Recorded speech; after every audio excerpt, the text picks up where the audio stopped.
So we can commence our meeting. So we'll open the meeting. I want to welcome our witnesses, Madame Trombetti and Mr. Holder, and thank them both for coming this morning. Before I turn it over to witnesses, I just want the record to note that the Hill Times says this is the best committee on the Hill. Apparently that has nothing to do with the fact that Mr. Martin is a member of the committee and the votes were loaded by the NDP staff. I prefer to believe the narrative that we have the best clerk and the best staff on the Hill, and that's why we are the best committee. So, yeah. Certainly is. We won't go to the quality of the chair.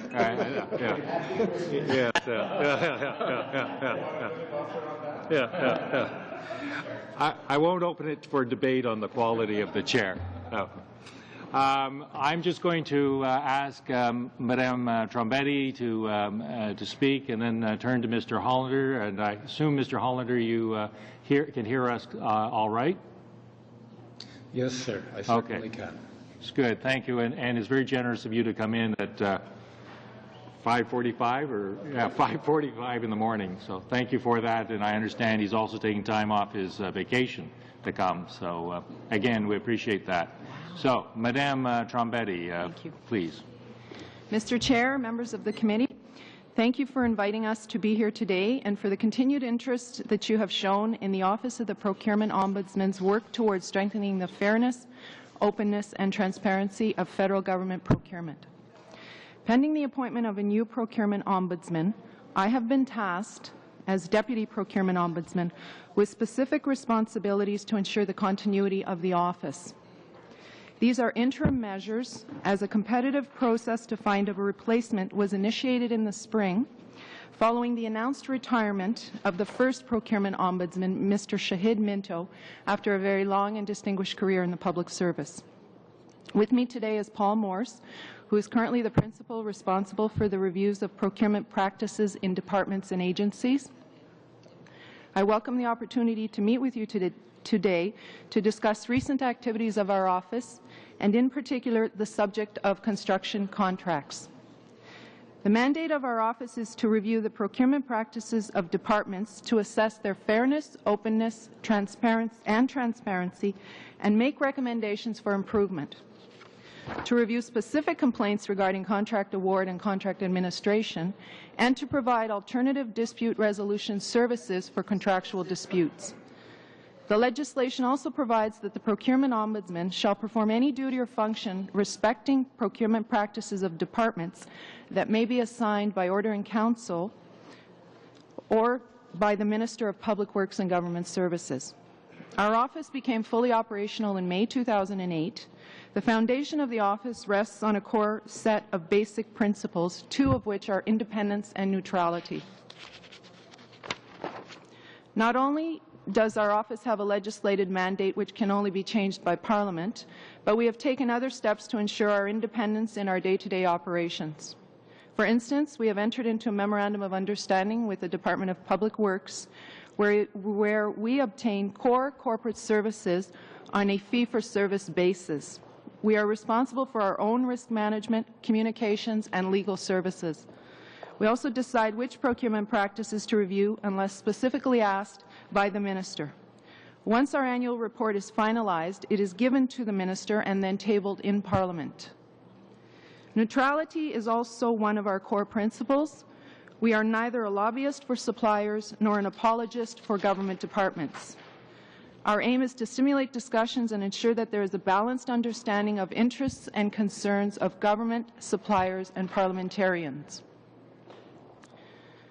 Under our mandate to review complaints about contract award and contract administration, we have responded to 1,093 contacts since May 2008.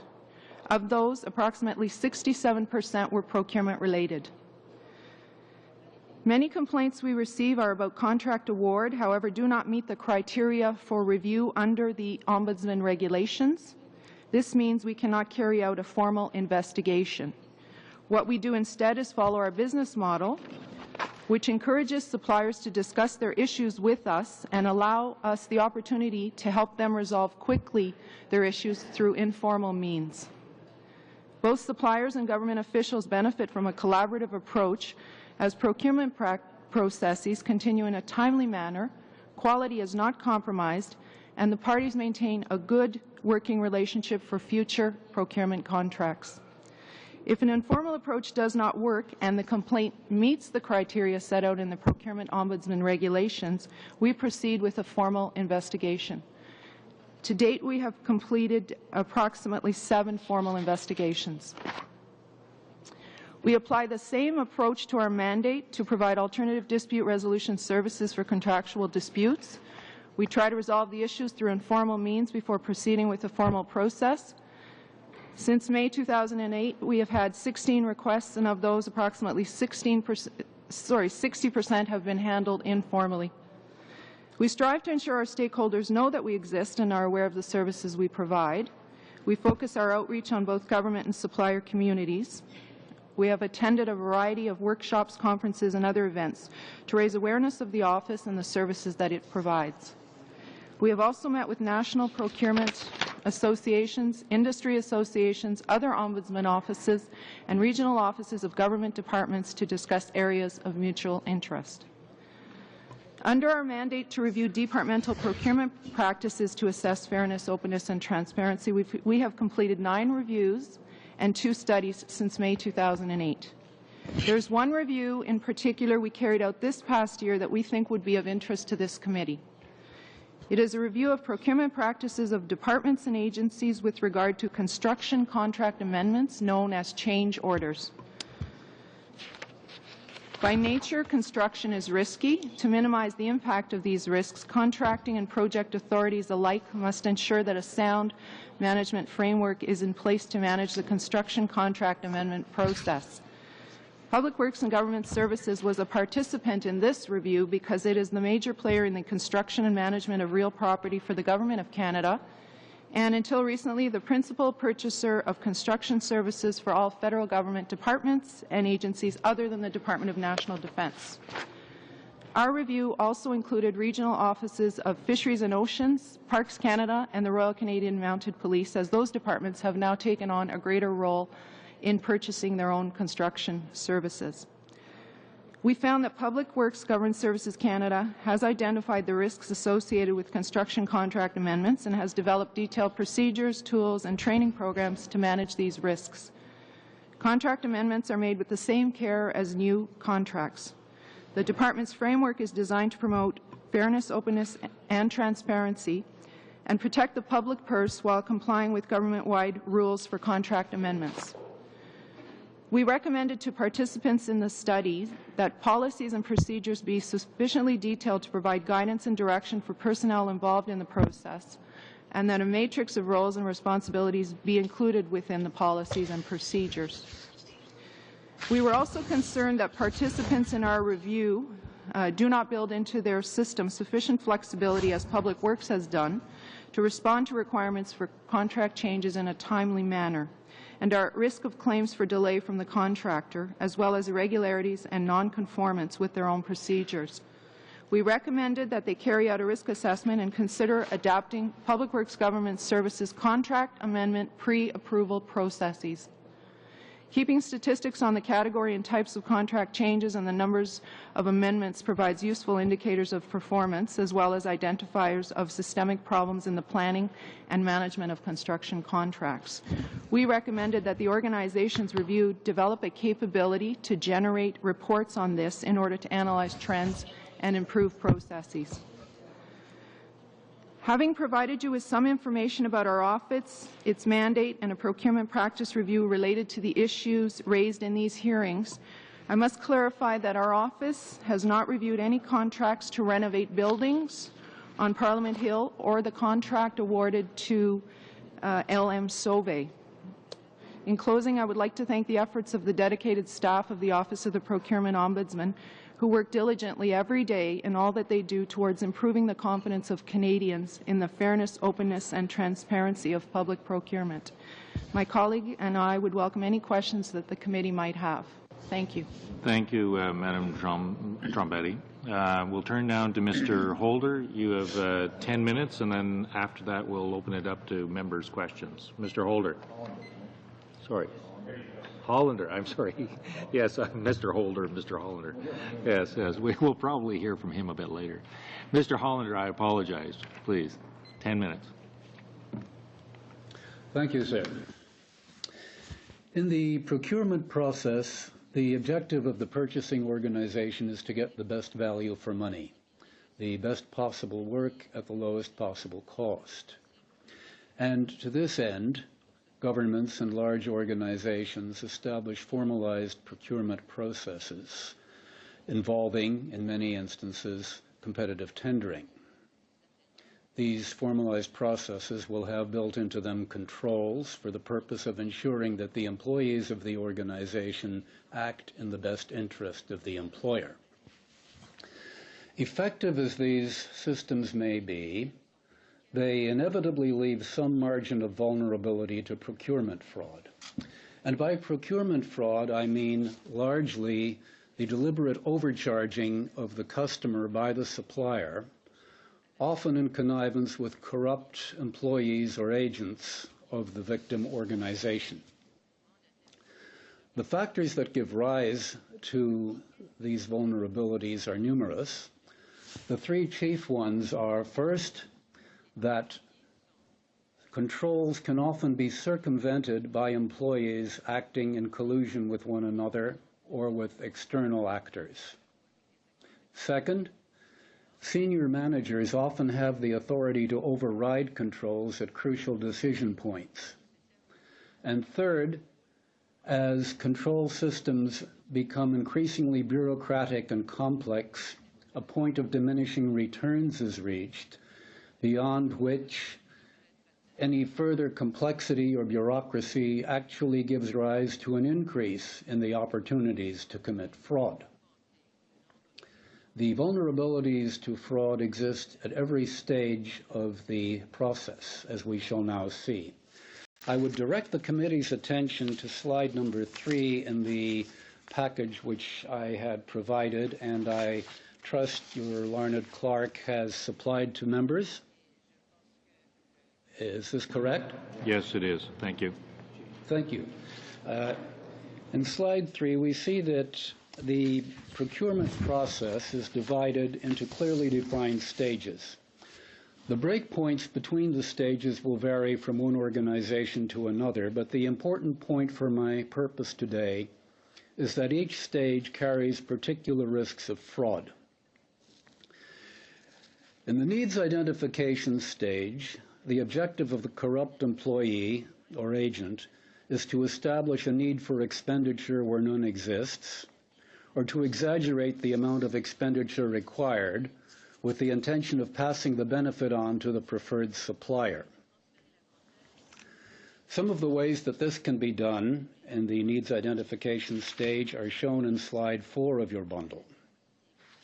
And I would point out as we look at this slide and at the subsequent slides that many of the actions listed need not be done by somebody who is very high up in the organization. Some of these actions could be taken by people who are at a decidedly junior level. In the second stage, the development of statements of work and specifications, the objective is to ensure that insofar as possible, the specifications will match the resources or product of a favored supplier, or that the supplier can be awarded the business through a non-competitive or sole source mechanism. And some of the ways that this can be done are shown in slides 5 and 6. Again, one need not necessarily be senior in the organization to do some of these actions. At the pre-qualification stage, the objective is to restrict the trawl of potential suppliers in a way that will favor the preferred one. So if you take a look at slide 7, you'll see some of the ways that this can be done.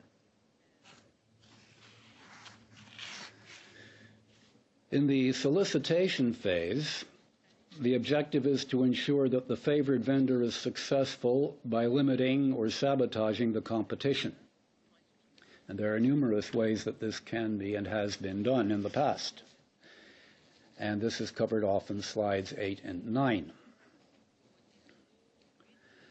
When it comes to evaluating the bids and the proposals, the objective is to ensure that the work will be awarded to the favored vendor. If a selection interview is part of the process, the interview will be used by the corrupted employee for the purpose of discrediting competitors and shining a bright light on the favored vendor. I've shown some ways that this can be done in slides 10 and 11.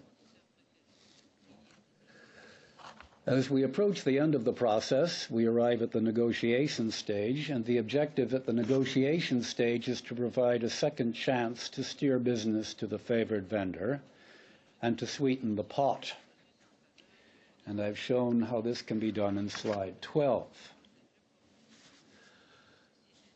At the contract award stage, the corrupt employee or agent will work to release the favored and by now successful vendor from penalties, audit clauses, and other provisions for contractor accountability that would normally appear in a contract. Another objective at this stage is to prepare the ground for overcharges in the work that will be performed in the future. Once the contract has been formally awarded, the vendor is now in a position, often without any collusion with corrupt employees inside, to engage in fraudulent actions that will increase the profit at the expense of the victimized purchaser. Now, I've included some notes on measures that may help to prevent this type of abuse, but I believe that my allotted time is close to expired, so I'd be pleased to take any questions that members of the committee might have. Mr. Regan for 8 minutes. Thank you very much, Mr. Chair. Actually, I would be interested at some point, if we have time, in hearing some of your suggestions, Mr. Hollander, about what some possible solutions are to this and how you prevent it, particularly when, in view of the fact that I think you said that if you have too many rules, you actually increase the risk of fraud. Am I correct in understanding that? Maybe can you? I mean, rather than allowing you to give the full expose in terms of how we can prevent it, perhaps you can provide me a fairly brief answer. Well, very briefly, controls do have their place and one must have them, but as I mentioned, controls can be circumvented by collusion or by senior management overriding them. Now, with regard to the complexity, yes, there is a point where the system becomes so complex that the opportunities for fraud are actually increased. For instance, there's what's known as the downstream effect. If you have too many people involved, you can arrive at the situation where if one corrupt employee is successful in doing what he or she attempted to do, the people downstream will not be aware that anything is wrong. For instance, one of the things that can be done at the pre-solicitation phase is for a corrupt employee, if they have the ability, to remove the entries for qualified vendors from the database so that the vendors don't get the request for proposals or the call for tenders. And if the trawl has been restricted this way, so that only the favored vendors plus some vendors who really aren't qualified and wouldn't get the contract in any case are the ones who bid, the people who are responsible for bid evaluation won't know this, and so they'll proceed as if everything were correct. In terms of methods of prevention, if you'd like to turn to slide 24 in your bundle,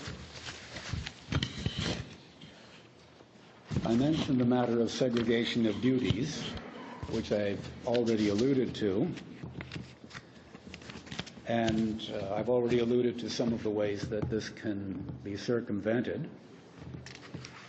On the following slide, I mentioned the performance of parallel checks at critical points. For instance, prior to issue of a request for proposal, an independent person reviews the log of changes to the database to make sure that no changes have taken place that shouldn't have, and also that an independent agency at this stage performs a background check on the shortlisted bidders and their senior management and directors. Well, that is an interesting point in this case in particular, of course. I mean, as you know, we've been looking at the renovation of the West Block. My time's up? Oh. Already? No, I'm sorry. Go ahead. I apologize. Yes. Thank you, Mr. Yes. Chair. This focus of our committee has been the renovation on the West Block and the allegations that someone rigged the bid.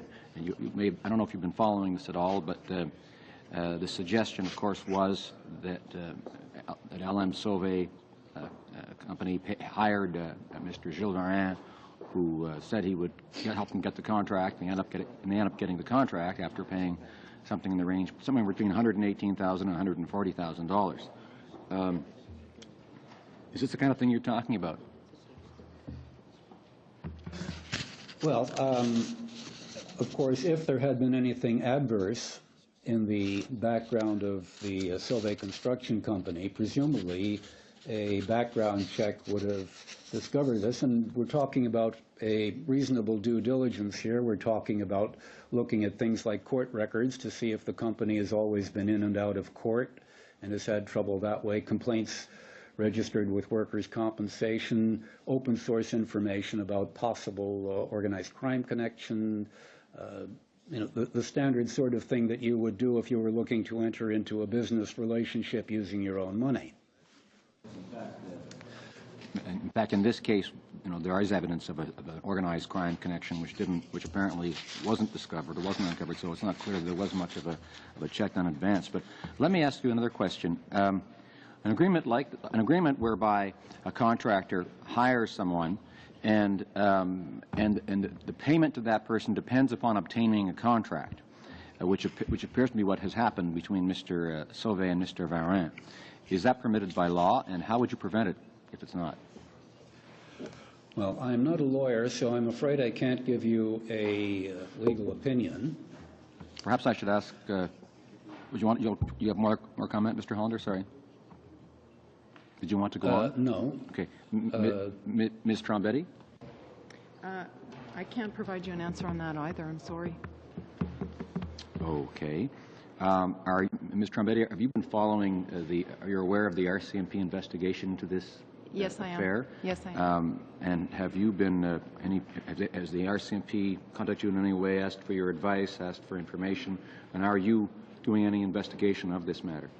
No, they have not contacted us, and no, we have not been tasked with doing any investigation of this matter. Do you have the intention to investigate this, and if so, why? If not, why not? Well, at the present time, I have specific responsibilities, as I indicated, as the Deputy Procurement Ombudsman. I do not have the authority at the present time under the legislation to initiate a practice review of this matter or an investigation of this matter. That could be done upon the appointment of a new Procurement Ombudsman, depending on if that individual would like to investigate this matter or not. It is the Procurement Ombudsman who has the authority to initiate a review.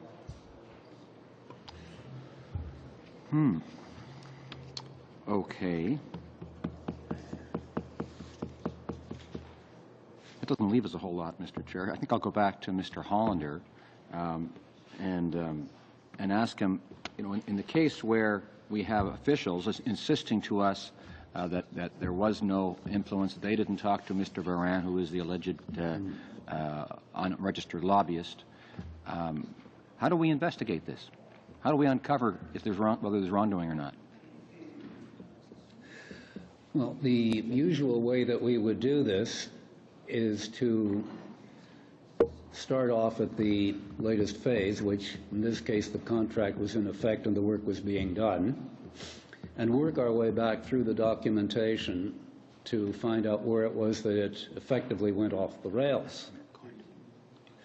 Now, in this case, I understand, and please correct me if I'm wrong, that in fact the bid that was put in, the successful bid, was the lowest bid of the ones submitted, and that in fact it was so low that people were scratching their heads and wondering how this could be.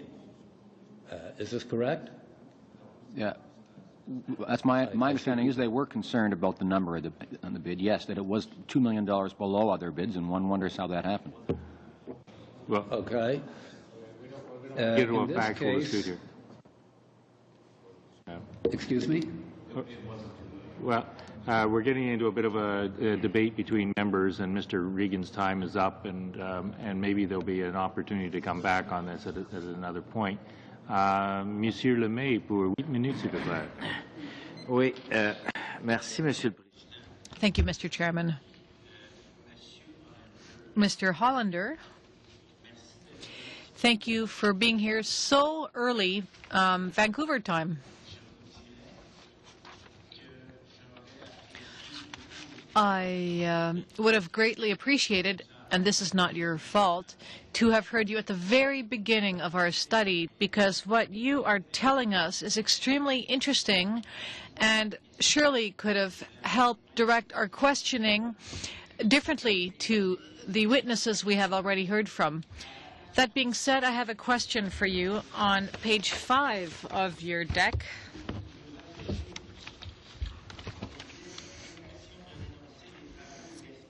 You talk about the defining specs SOW to fit the products and capabilities.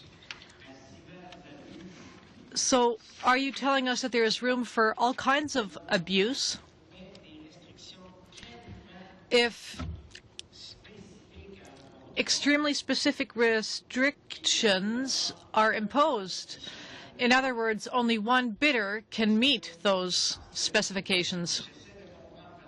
I'm trying to understand because we were told that renovating the West Block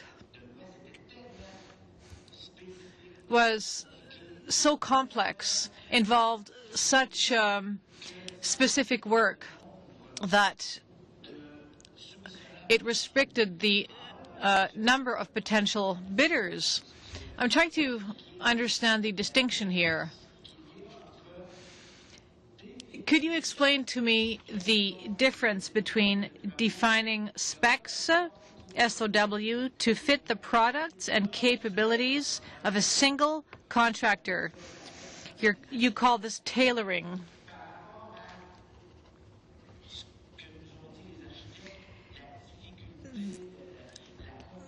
And compare this with what the architects have told us with regard to the complexity of the job. Can you please elaborate on this?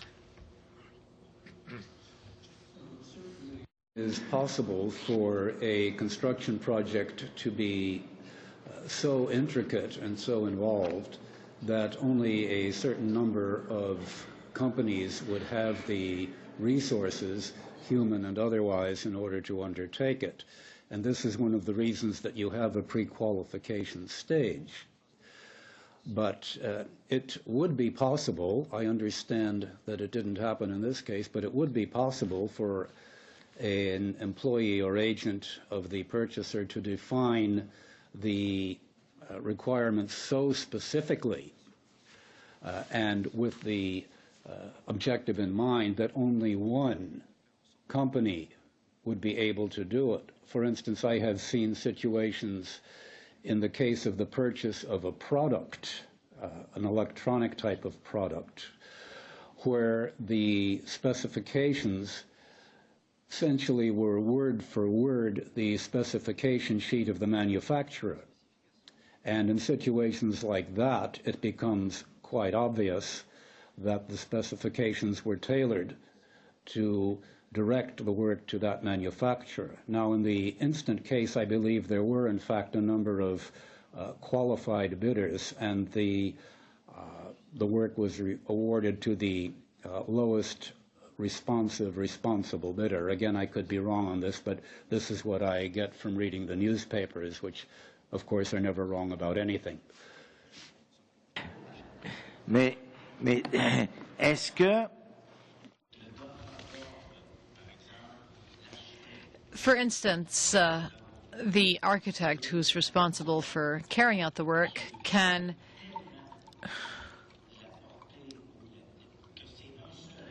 or rather can the government define the specs to the point where only one bidder can qualify, for instance, in this case, an architect? And if there's only one bidder who can do the work, can the bidder dictate the conditions and the amounts involved? And in this way, fraud is inevitable.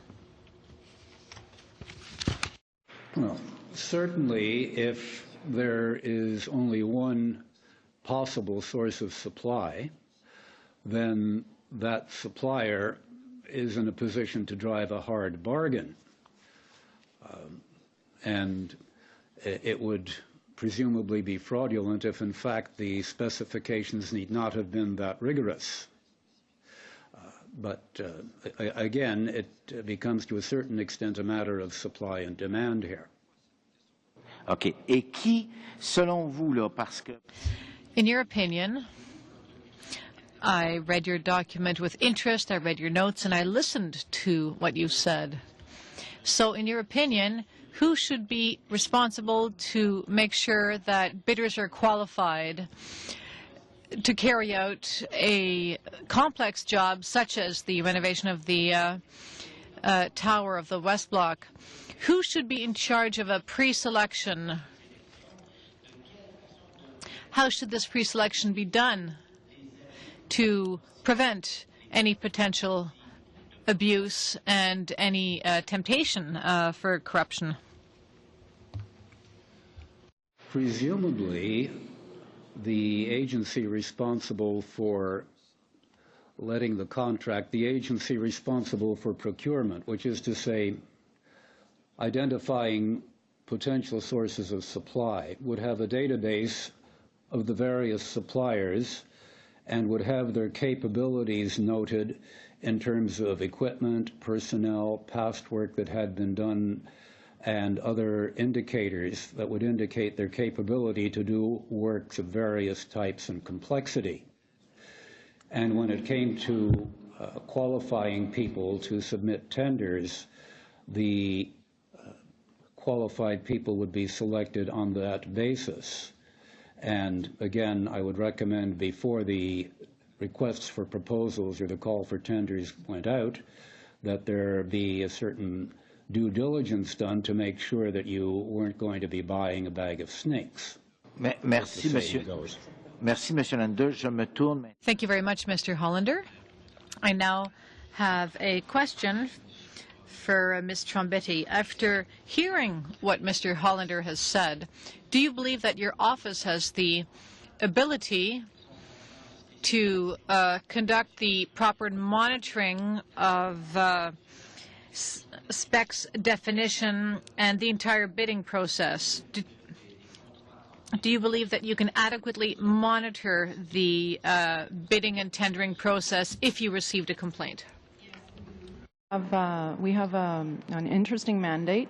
We have a part of our mandate is to review the practices and processes and tools and procedures that government departments use to procure goods and services, including construction services. So we can certainly undertake a practice review in this area. And more particularly, we can undertake a practice review that looks at how departments develop specifications. Merci, Monsieur Lemay. Monsieur Tremblay. Thank you, Mr. Lemay. Thank you very much, Mr. Chair, Mr. Hollander, Madam Trombetti, Mr. Morris. Thank you for joining us here this morning. I'm going to begin my line of questioning with Mr. Hollander. Thank you for getting up so early and joining us by video conference and taking time away from your vacation. It sounds to me almost like you're a member of Parliament with that kind of schedule. But I'm going to ask you some fairly direct questions. I'm actually quite. I have a bit of experience, particularly from the project management side of developing software applications, so I know all about the change management process, and you identified that as one of the areas where corruption, collusion can certainly take place. So I'm just wondering, from an overall perspective. I mean, you've given us some pretty astounding information here in the slides about where this can go, and I'm just wondering, from your perspective, I'm going to ask you. From an overall perspective, would it be the distance between being at the top, like a senior level bureaucrat, and I'm focusing mostly on the Government of Canada because that's what my role here as a parliamentarian is. I'm assuming you look at both government and private sector procurement when you do your studies. Is that right? That's correct, sir. So just from looking at it from a government perspective, when I was in charge of procurement, for example, when I worked for the province of Alberta, anything over a couple $100 at my level of decision making had to go out for. I had to get at least three different quotes in order to get something, in order to purchase something. But taking a look at multi-million-dollar projects, that's quite complicated. And when we take a look at defense, that's a whole other ball of wax altogether. But I'm just going to ask you the degree of separation between a senior manager, who we often talk to here as parliamentarians, and all of the layers down inside the bureaucracy of a department, you say opens up a whole opportunity for corruption and collusion to happen. So I'm going to ask you, do you think the penalties that we have in Canada for fraud and collusion are strong enough to act as a deterrent? I would say that. Good question. And here, once again, this is a bit above my pay grade because criminology isn't my field. I would say that if there were a decent chance that the people who did this sort of thing would get caught, and if there were a decent chance that if caught they would be convicted and sentenced, that the deterrent factor should be fairly significant. I would think that what has to be done really is what some of my colleagues call raising the pavement. Let me explain what I mean by that. If we had been having coffee and we decided to take a walk down Rideau Street and I asked you to walk right along the edge of the curb, heel to toe, you could probably do that fairly briskly. But if instead of walking along the edge of the curb, you were walking along the edge of a platform 20 feet high, you'd probably walk more deliberately and more carefully.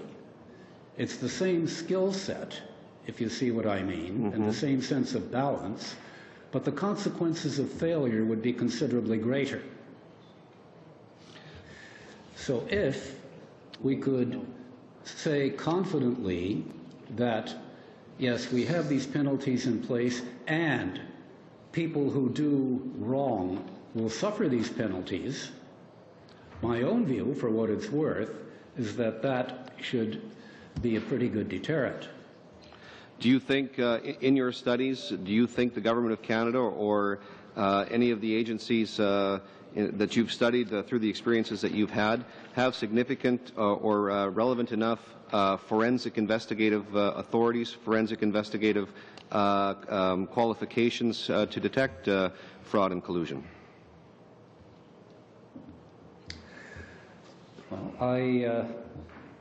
I believe that they do to the limited extent that they can, but if we take a look at fraud detection and fraud reporting overall, one of the things we find is that the internal mechanisms aren't really the best ones around and the most effective ones around.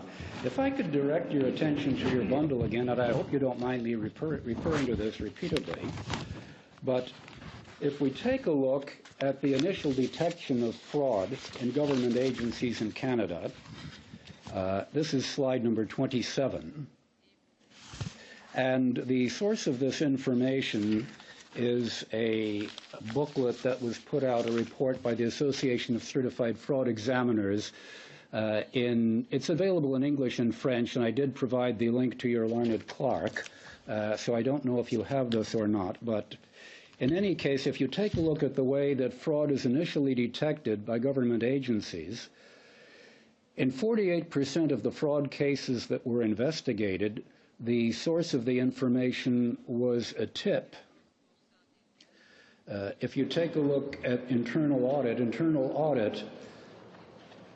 detected only 28% of these cases in the first instance. So, in my view, the best way of getting a handle on this problem would be not necessarily by beefing up our internal detection mechanisms, but by encouraging and promoting the employees of an organization and the employees of vendor organizations to blow the whistle if they have the opportunity, because what we're doing here is availing ourselves of the knowledge of people who are right up front, who know what's going on. And my view as a former public servant is that people who are in the public service are aware of what's going on. They, by and large, want to do the best job they can for the people of Canada. They resent it when people cut corners. They resent it when people do wrong. And if there were a mechanism available to them to report without getting their own heads cut off, many of them would. Well, that's quite helpful. So beefing up whistleblower legislation, I think, is the lesson to be learned from your expertise. One last question, and I hope I have enough time to go to Ms. Strombetti, but when it comes to collusion, usually collusion has to happen when there's trust between two or more employees conspiring to a certain end. Do you think that there is enough movement within departments, between departments? If you keep people moving, even though you might keep them at the same pay grade, if you keep people moving around, that sometimes makes it more difficult. Do you have any recommendations for this committee along that lines, either making the distance between a low-level decision maker and a high-level, flattening the organizational structure, and or moving staff around sufficiently to prevent collusion? Would that be a useful policy for Public Works to look at? Well, certainly employee rotation is a good policy in principle. What happens often in practice is that you lose out on the benefit of people's expertise. So you have to weigh out whether the gain is worth the loss, and this is a judgment that management has to make. Thank you, Mr. Hollander. Thank you, Mr. Calkins. Mr. Heyer, 8 minutes, please. Thanks very much. Good morning. Good morning. Ms. Trombetti, first of all, I apologize for my lateness, and so I may be asking questions that have been asked or go over things that have already been asked, and if so, you can tell me about the weather. The first is, do you believe that the process of awarding contracts for renovating the parliamentary buildings was adequate? And if not, in your opinion, how could it best be improved? I mentioned during our opening statement that our office has not had an opportunity to review this particular contract, and so we cannot express an opinion on it. In general, do you feel that the processes for procuring these kinds of contracts need improvement? And if so, what are some key areas where improvement could best be made? Well, again, during the opening statement, we talked a little bit about construction contract amendments. Our office did a practice review in this area. We looked at a framework that Public Works Government Services has. We also understand that the new other government departments now are acquiring delegated authority to acquire their own construction services, and so some of the recommendations we made are contained within that practice review, that those particular agencies, Fisheries and Oceans, Parks Canada, and RCMP, adopt the same framework that Public Works has implemented in managing construction contract amendments. Do you feel that the current systems are fair and open and transparent?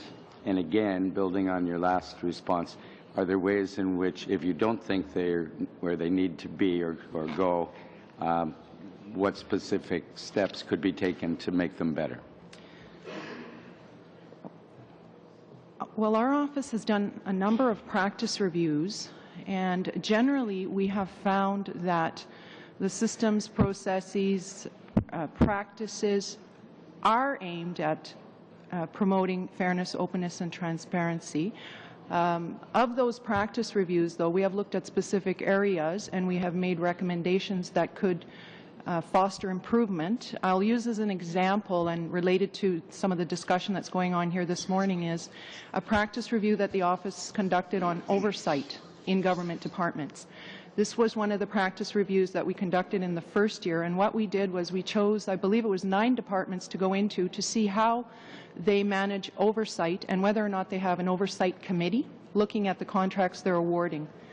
And again, I would invite you to read it. It's on our website. But we found there that oversight committees do exist. We made some recommendations for improving those oversight committees, and in particular, ensuring that contracts that are of high dollar value or create more risk for the particular government department be presented to those oversight committees so that an appropriate challenge function could occur. Particularly in the area of making sure that a single supplier or a particular supplier is not favored, what mechanisms are there to make sure that that kind of favoritism does not occur in a general sense in procurement policies?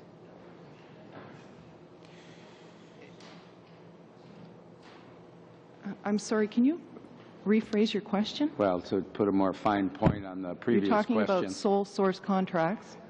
Or where there is competitive bidding, what protective mechanisms are in place to make sure that a particular supplier is not favored? Well, in the area of sole source contracts, the government uses something called an advanced contract award notice, which is a notice that goes out to the supplier community advising that a particular contract is going to be awarded to a particular supplier. And that advanced contract award notice is intended to ensure that there are no other suppliers who can provide the same service, and provides an opportunity for someone who feels they can provide the service to come forward and challenge the award or make their case. And my last question to you, Ms. Trombetti, is perhaps not within your mandate or within your field of expertise, but I'm going to ask it anyway. Are there any mechanisms in the procurement process to make sure, dealing with quality, not just the fairness of the bidding process, but dealing with the quality of projects? And the area that I'm particularly interested in is environmental sustainability. My office is in the West Block. I'm going to miss it when I have to go. I love it, despite its shortcomings. But it's always seemed to me that there's an incredible opportunity there for to demonstrate, to make it a demonstration project through these renovations for environmental sustainability. Things like solar panels on the roof, either for hot water heating or for electrical generation. The opportunity with the huge lawn that we have in front of the Peace Tower to do shallow geothermal, where we could do heating and cooling and make it 40 or 50% more efficient than other methods, and show Canadians a way, if we ever get our eco-energy program back, that many of us across Canada could make things more sustainable. Is that at all part of the procurement process to ensure that the kinds of policies that we give lip service to move towards lowering greenhouse gases and increasing conservation efficiency are included in such contracts? Yeah, I'm going to ask my colleague Paul Morse to respond to this question. Yeah, thanks for the question, Mr. Chair. Yes, there is an order in Council, I think it's from 2004, that instructs people in government that the sustainability should be taken into account in all the operations. So anything, whether it's procurement or other operations, it's supposed to be taken into account. And Public Works and Government Services Canada has a separate directorate called the Office of Green and Government Operations that is trying to lead that effort across government. And so, for example, when standing offer commodities are being looked at and so on, that Office of Green Government Operations would have some input into the commodity team and try and promote sustainability in the types of products that are being selected. And how do Mr. Morris, how do parliamentarians or the general public access those kinds of thoughts or discussions? Is there a mechanism for people to check up on whether those initiatives have been taken and to review them and make comment? Well, I know the Commissioner of the Environment and Sustainable Development has issued a number of reports where that sort of thing's been referred to. The Office of Green Government Operations has a bit of its own reporting, but really there's not an awful lot of monitoring of it as far as I know. Mr. Heyer, unfortunately your 8 minutes is up, so, okay. Monsieur Corder, pour 5 minutes. Un gros 5 minutes. Merci, Monsieur le Président. Thank you very much. I have a whole 5 minutes. Ms. Trombetti, I'm trying to understand something. Let's do a little exercise together. The former ombudsman was Mr. Minto, correct? He left because he retired. He just retired. He wasn't told to leave. Retirement in January of 2010. OK. It was a planned retirement after a long Okay. career. OK. Le PMO n'a rien à voir là-dedans. So the PMO had nothing to do with this. Now, if I understand correctly, you said that you cannot investigate. You know what's going on. You know that the RCMP has looked into the contract or is investigating the LM Sauvé contract, but that you are not involved in any investigation right now. Is that correct? Ça veut dire aussi qu'à cause que vous êtes... Does this also mean that you are in an acting position, you cannot look into the matter? Exercising the powers of the Deputy Procurement Ombudsman to ensure the continuity of the office, but I cannot exercise the powers of the Procurement Ombudsman that derive from the legislation. Ça veut dire que si moi, je suis au gouvernement, puis que je veux... This means that if I'm in government and I don't want this case to be investigated, you'll be in an acting position for a long time. So as long as you are in your acting position, your office will not be able to investigate. Appointment will be made shortly, and so this should no longer be an issue for the office. Oui, mais vous savez que dans le gouvernement, quand on dit shortly... Well, shortly in government might mean it can take a long time. 2014. You have the date but not the year? Appointment is imminent. 6 mois, comme député... Now, if I, as a member of parliament, we've done this with the Auditor General, we've looked into procurement. Or IT, or there are several issues, and I've been asked the Auditor General to look at defense procurement because I think there's a lot of flaws there. But regarding that, if I, as a member of Parliament, I'm asking you, we believe that you should take a look at that because, like Mr. Hollander said, well, we might have a lot of questions to ask, and if the RCMP is there, it would be appropriate that the Ombudsman would have to take a look at that. Can I do that, or you cannot do anything as interim? Well, what I can do as interim is I cannot launch a practice review of construction procurement practices. We can start to gather the information, we can start to do some research, but I have no authority to launch a practice review on this matter. Parce que moi, j'aimerais que vous en fassiez une. I would like you to do an investigation because given everything we've heard on behalf of the official opposition, and if other parties want to join us, they could be my guests, but I think it would be appropriate for your office to investigate this matter. You are here today, and I would ask you today to investigate. Can I send your office a letter, or do I have to await the imminent appointment of the next ombudsman? letter, and we will do what we can in the interim. And upon the appointment of the new procurement ombudsman, what I would do in my capacity as deputy is brief on what's happened and be brief on your request, and then it would be up to that person to exercise his or her authority and launch a practice review under the legislation. On va vous envoyer une lettre. Okay. On va vous envoyer une lettre. Mr. Hollander, how would you perceive the issue regarding LM Sauvé is that it seems that it's been changed 3 times before we provide the contract. You've said that you can play with those contracts. You don't have to be at the top, but at the junior level, we can make some changes. How would you react if you have that kind of information that we changed 3 times the contract? Do you see the possibility of certain fraud that can happen there? I am not sure what you're referring to, sir. Are you referring to change orders that were issued after the contract was finalized? No, the contract was finalized afterwards, but it seems that within weeks there have been some changes, and if we didn't change that otherwise, that enterprise wouldn't have that contract for sure. Well, Answer briefly, Mr. Hollander.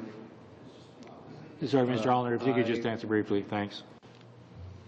Very briefly, I would have to have more information about the nature and extent of the changes in order to answer that question.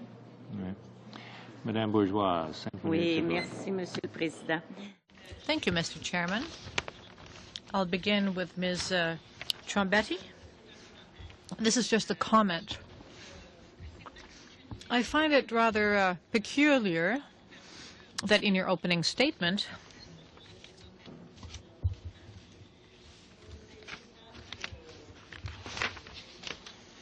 you have so much praise for the Department of Public Works and Government Services Canada.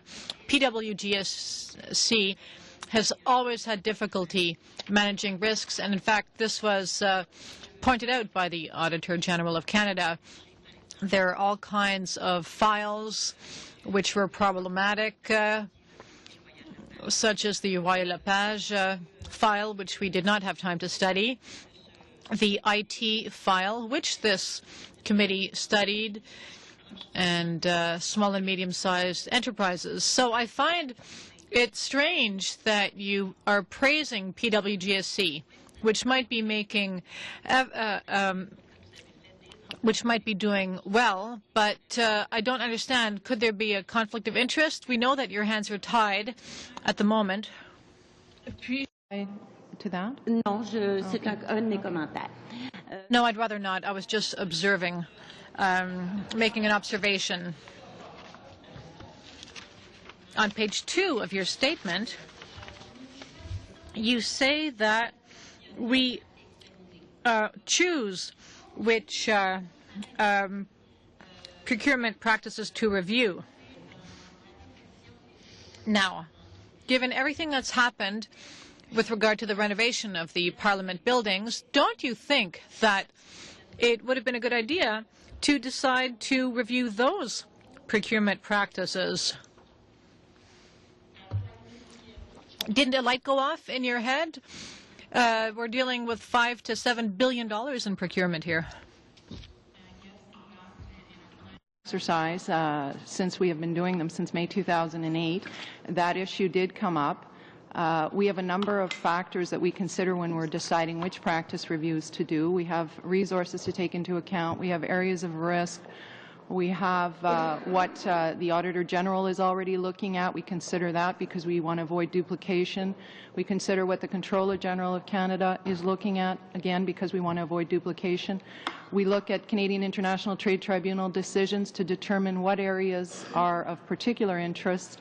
And because others were already looking at that issue, we decided not to look at that. But again, there were other considerations in our planning and our decision making for the practice reviews that we have conducted over the last 2 years. Again, we're a young office, so it could be that we look at something like that in the future. But at the time, decisions were made based on a number of considerations. Merci. Madame Trombetti, étant donné... Thank you, Ms. Trombetti. In light of Mr. Hollander's testimony this morning, I did not know of Mr. Hollander before, but I think we should have heard him at the very start of our study.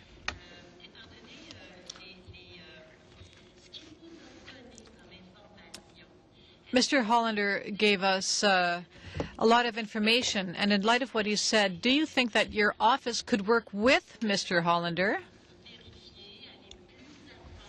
to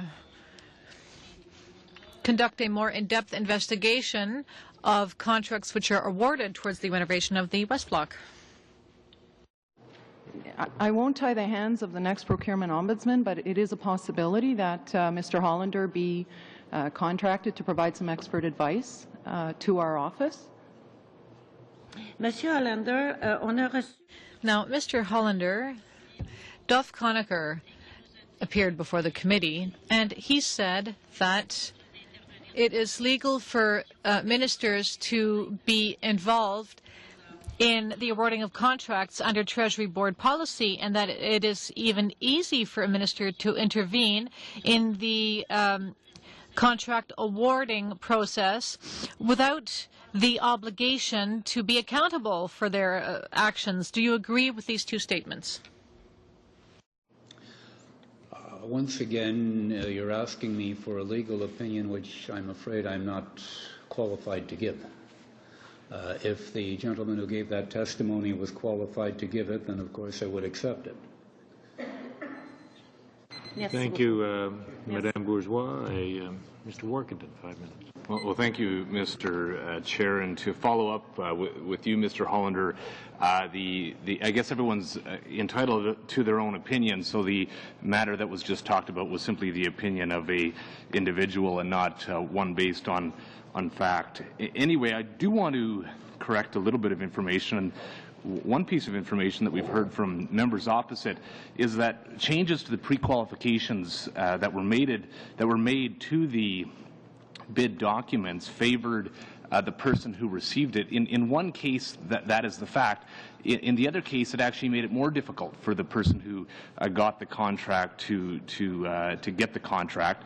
And the only change that was made in reference to the person who received the contract was that it allowed the contractor or the general contractor to do some of the masonry work themselves. So simply put, the changes that benefited the Sauvé contract was that the Sauvé company would be able to undertake the masonry work themselves within-house rather than hiring somebody out of their own firm to do it. And obviously, LM Sauvé was known for its capacity to undertake large masonry contracts, and so I think it's important that that be on the record. I'm wondering, Ms. Trombetti, if you have any evidence, if any evidence has come to your attention, or if anybody's brought evidence to you that would indicate that there was some type of political intervention in the renovation contracts of West Block. We have no such evidence. Mr. Hollander, I wonder if you have any evidence of any political interference or intervention in the renovations of West Block contracting. I haven't been following the case in any great detail, and while it's certainly possible, I could also see how it could very well have been done without any political interference. So I would need more evidence. Have you got any evidence that would lead you to believe that there was political intervention on the contracting of renovations of the West Block? All I know is what I read in the media, and the only evidence that I have in that regard is the same that you would have, sir. Okay, yeah, and that's exactly the point, is we don't have any evidence of political intervention on the renovations of the West Block contracting. It's important, and I think that, you know, certainly we appreciate both of the testimony that we've heard here today. We do appreciate the contributions that you've made, because I think it's important that government of all levels are undertaking a review of the practices as it relates to contracting, to ensure that taxpayers are always getting the best price and the best value for money. And I wonder if we might be able to just go through some of the suggestions, because many of the suggestions, Mr. Hollander, that you've made this morning are actually suggestions that the department and the government have actually undertaken to put into place. Obviously, there was a desire and a need to ensure transparency and to elevate the assurances to the taxpayer that no wrongdoing was being undertaken within government departments. And so, as a result of the Accountability Act, many of the provisions that you're suggesting have actually been undertaken.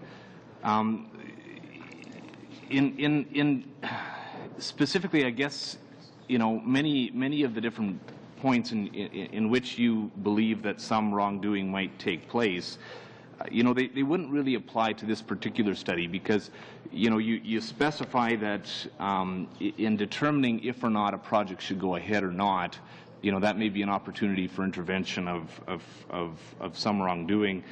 In this case, there's no question. West Block is falling down, and there really is not many that would question the legitimacy of the need for the restructuring of the masonry on the West Block. So I'm wondering if, as it relates to the study that we have at hand today, if you have any suggestions that aren't covered off by the Federal Accountability Act or provisions that things that we should look at moving forward and ensure that are in place. Because, every government wants to ensure that taxpayers are getting the best value for money, but we want to keep on the topic at hand today as well. Thank you. Well, as has been alluded to earlier, the matter of whistleblowing and strengthening the whistleblowing piece would go a good way towards helping the situation that we now have. Now, I realize that we have the Integrity Commissioner, but I believe also that the Auditor General recently found that the way that the legislation had been implemented was a bit problematic. And so it may be that some beefing up there would be necessary because, quite frankly, if a person is going to report on their own department adversely, they're taking a risk, and they know that they're taking a risk. And if they're going to take that risk, they have to be assured, among other things, that the matter that they bring forward is going to be taken seriously and it's going to be followed up on. And if they see a situation where, according to the Auditor General's report, this wasn't the case, then you have the legislation, you have the bureaucracy in place, but its effectiveness is going to be close to nil because nobody's going to want to take the chance. Mr. Hollander, Mr. Regan, 5 minutes, please. Thank you, Mr. Chairman. Mr. Workington has said there's no evidence. If there's no evidence, then why was Mr. Varan paid $140,000? If there's no evidence, then why is the RCMP investigating? If there's no evidence, then why did Mr. Cote, an assistant to the Minister of Public Works at the time, Minister Fortier, why did he meet with Mr. Sauvé? If there's no evidence, then why was Mr. Sauvé asked to organize a fundraiser for the Conservative Party? Mr. Hollander, don't these issues raise red flags? Well, if the committee would indulge me, if I could speak hypothetically, divorcing ourselves from any particular instance. Sure. Suppose that a contractor believed that I had political influence, which I certainly do not, but suppose the contractor believed that I had political influence and came to me and said, I would like you to arrange for a contract to be directed to me and I'd make it worth your while. And I could say, well, yes, certainly I'll need some front money to grease some wheels. So if you can give me $100,000, $150,000, that would help. I take the individual's money and I come back to him a couple of weeks later and I say, the fix is in. Now what you need to do is lowball your bid. Bring it in even below your own cost. and we'll see to it that you're going to be right, because what will happen is that once you have the contract, the change orders will come through, and the change orders are going to be very lucrative. As a matter of fact, I think anybody who's worked in construction will be able to say that the real money is in the extras. Anyway, what happens then could be very interesting, because I could also say, when these change orders start coming through, I want a 3% off the top, plus, once you get the contract, in order to reward me, I want you to pay off some of my political debts by holding a fundraiser. All right. Now, this could be done, but here's an interesting twist to the situation. Suppose that I took the contractor's money and didn't do anything for him. I just took the money, folded it in half, and put it in my pocket. I never visited anybody of any importance. I just brought him back the message. All right, now, he puts in a bid that's below his own cost, shockingly low. Naturally, he's going to get the contract. He thinks, oh, this person helped me out here. I'm going to hold the fundraiser for him. He gets the contract. If the change orders start coming in, he's doing well. He pays me my 3% and I'm doing well. Win-win. If the change orders don't come in, oh well, too bad. I still have my $140,000 front money, and the contractor may be disappointed, but he can't exactly go to the police or the courts and say, I gave money for a bribe and didn't get what I was paying for. So this is one of a number of possible scenarios. Again, divorcing ourselves from any particular case. Yeah, this is hypothetical, and I'd like to come back more to the case at hand. And in fact, in the case at hand, Mr. Sauvé, Mr. Varan did arrange a meeting with the ministers. I mean, one of the key elements that you've missed in the hypothetical compared to this one is that we have an assistant to the minister of the department responsible meeting with the person. We have the person not so much offering to organize a fundraiser as being told it would be a good idea, as being urged or encouraged as a thank you for receiving the contract to organize a fundraiser for the Conservative Party. Isn't that quite different from what you just described? Apart from the meeting with the assistant, not really. You remember I did allude to saying you're going to pay off my political debt by holding a fundraiser for me. What about when we include the fact that you had the assistant to the minister who was dating a person who had ties to the Hells Angels, the fact that the Hells Angels also had infiltrated LM Sauvé, the fact that Varan was paid all this money? Doesn't that raise, does that pass the smell test? Shouldn't we be concerned about that? Wouldn't that cause you to want to see an investigation? Well, this is one of the things that should have been looked into before the request for proposals went out. This should have been done when you had the short list. Do the due diligence and indeed make sure that you weren't going to be putting your foot into that kind of trap. Thank you, Mr. Hollander. Mr. Holder, 5 minutes. Well, thank you very much, Chair. I'd like to thank our guests for their testimony today. You know, it's rather interesting. I'm not sure whether you're here a little too early or a little too late. I'm not sure which in the process, but I do appreciate the comments. I find this to be a very compelling series of dialogues. But I'd like to remind colleagues, if I can, as an opening comment, that actually the Office of the Procurement Ombudsman was created by this government back in 2006, and it was precisely to reinforce Canadians' confidence in the procurement process. And I've had the opportunity to meet Mr. Minto before, and I want to remind colleagues as well, so that there's no confusion about this, that his retirement was totally voluntary and well-deserved, if I might say. We thank him for his service in that regard. If I might, Ms. Trombetti, you were hoping to provide a comment after my colleague from the bloc asked a question as it related to the potential for, I'll say, conflict of interest as it relates to public works. And I'm moved by your comments that you said in your testimony that neutrality is one of our core principles, that you're neither a lobbyist for suppliers nor an apologist for government. And that resonates with me. But could I ask you, you asked for that opportunity to respond. Could I give you that opportunity, please, to respond now? Thank you very much. Yes, I wanted to respond to that. In fact, Public Works Government Services has figured prominently in many of our practice reviews, and they don't always get the praise that they received in that particular practice review.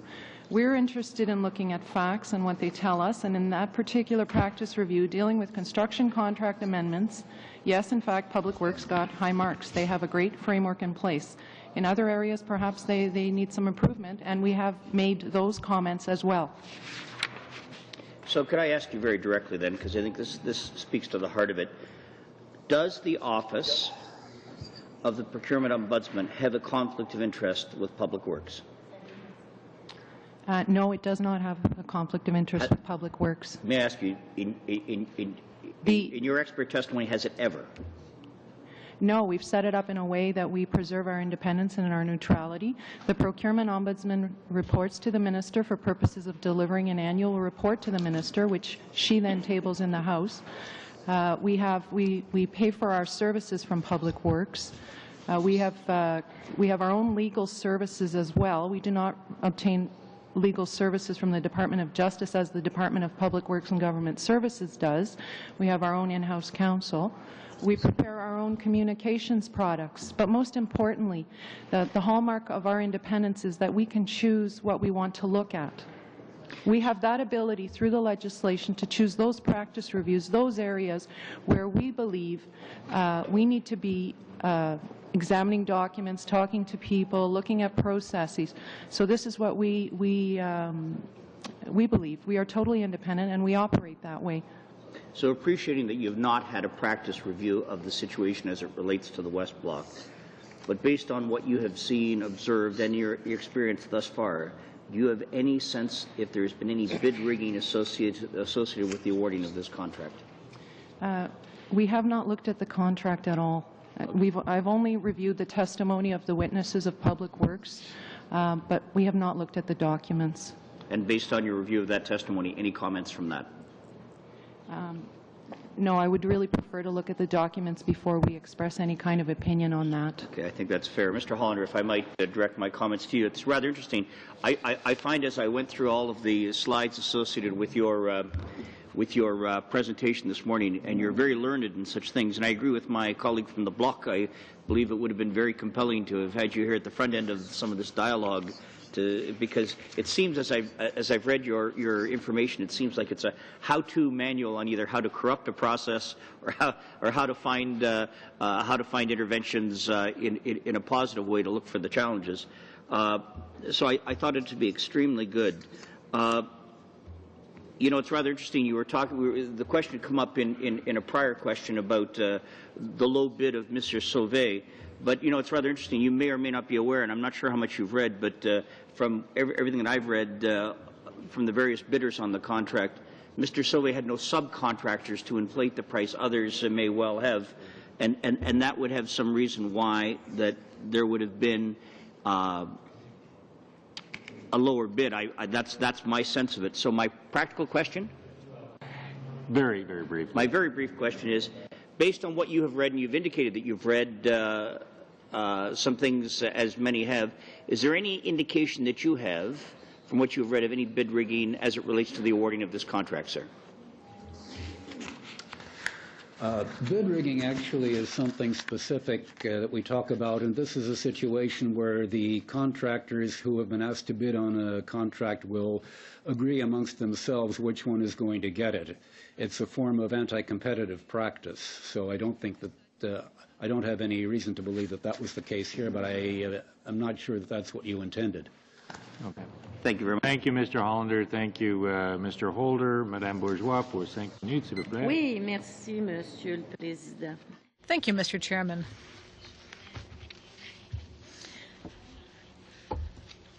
My questions are for the representatives from the Office of the Procurement Ombudsman. In your 2008-2009 report, you said that essential documentation in procurement files and the lack of communication between bureaucrats and the public are two recurrent problems which call for the involvement of the government. However, Mr. Hollander has just told us that preventative measures should be put in place to separate responsibilities in the awarding of a contract. You are saying that officials should form committees and talk to each other and discuss these contracts. However, Mr. Hollander has said, no, these responsibilities have to be separated. What do you think of his idea? Because your two ideas are in contradiction with each other. Made about oversight committees and discussions, etc. That in no way takes away from the firm belief and the observations that we have made that everything needs to be documented. At an oversight committee, presumably there would be an agenda, there would be minutes of the meeting and records of discussions and decisions made. Monsieur Hollander. Mr. Hollander, when many contracts are awarded by Public Works, and in fact this has happened, and the International Trade Tribunal has been seized of a matter involving the awarding of many such contracts, it was revealed that many of these contracts had been varied, and that change orders had been brought about by officials, government officials, who sat on these committees. These committees have, again, asked for change orders. Again, you said that separating responsibilities would go away towards addressing these issues. Can you elaborate on this? Separating the responsibilities within the procurement and purchasing process. For instance, I talked about the individual who develops the specifications not having the authority to make changes to the contractor database, and similarly the individuals who have the authority to make additions. Have I answered your question? I see you nodding your head. Oui. Thank you. Oui, tout à fait. Yes, you have. Thank you very much. And in fact, I greatly appreciate your answer. It might be a detail for you, but it is very significant for us as regards several files. I have another question for Ms. Trombetti. You said that Public Works, in response to your concerns, prepared a detailed plan of action with timelines and has brought in an ethics plan. I imagine that you have this plan in your office, as well as the detailed action plan. Is there any way you could give it to the committee? In fact, I should inform the committee that this year what we're doing is we're going back and looking at the practice reviews that we did in year one and determining to what extent the recommendations that we have made have been implemented by departments. And certainly we can give you a copy of the action plan. And that review we would be happy to share with the committee when it is complete. OK. Alors ça veut dire que pour continuer... I believe that the Public Works Government Services Canada Action Plan is on their website. Sur son site, on va aller vérifier. Well, in that case, we will go and take a look at it. It's important for us to read this because, as your colleague suggested, we must be able to see how contracts are awarded by PWGSC, especially as far as the renovation of the West Block are concerned. So we will compare this awarding process with your plan of action. and which you have endorsed. The committee, but it looks like you're going to get the last 5 minutes. Thank you, Mr. McCain. Good morning, Mr. Hollander.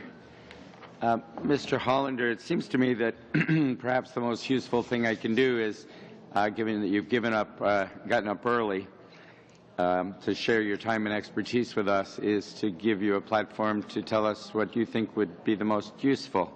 The only prelude to that I'd make as a suggestion, but don't feel bound by it, is do you have any feelings on that you'd like to add to what you've already said about what mechanisms are good or bad or need amending to deter potential wrongdoing and to make get us good value for good projects and an honest and open process?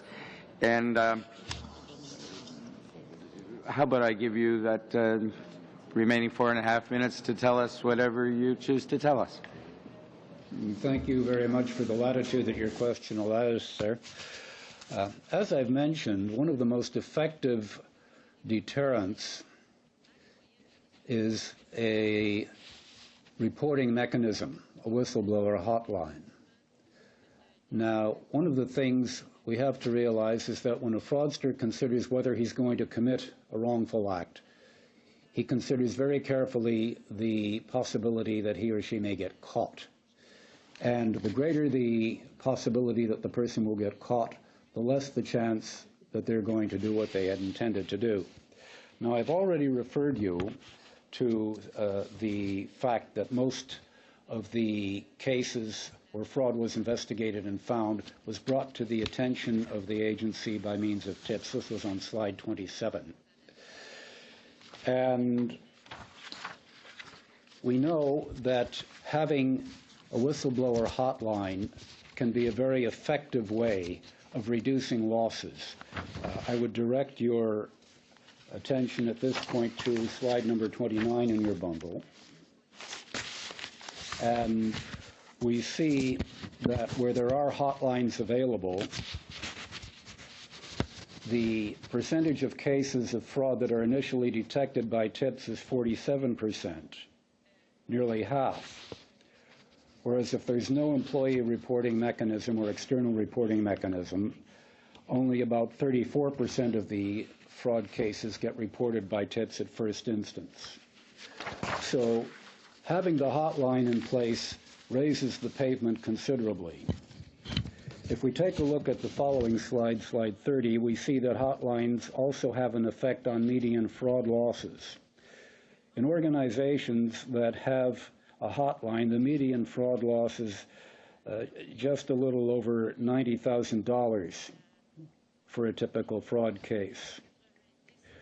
In institutions where there is no hotline, the median fraud loss per case was $197,000 and change. So having a hotline in place reduces your loss, and it also shortens the duration of an ongoing fraud. If you take a look at the following slide, you'll see that organizations that had a hotline, their experience was that a fraud would go undetected for about 18 months. In the case of organizations that had no hotline, a fraud would go undetected typically for 2 years. So having a mechanism in place is important, and the mechanism should probably be a phone line so that you have the human interaction, because this is important in this type of situation. It should be supported by a trained investigative staff, by a good research and intelligence function, and by an appropriate case management process.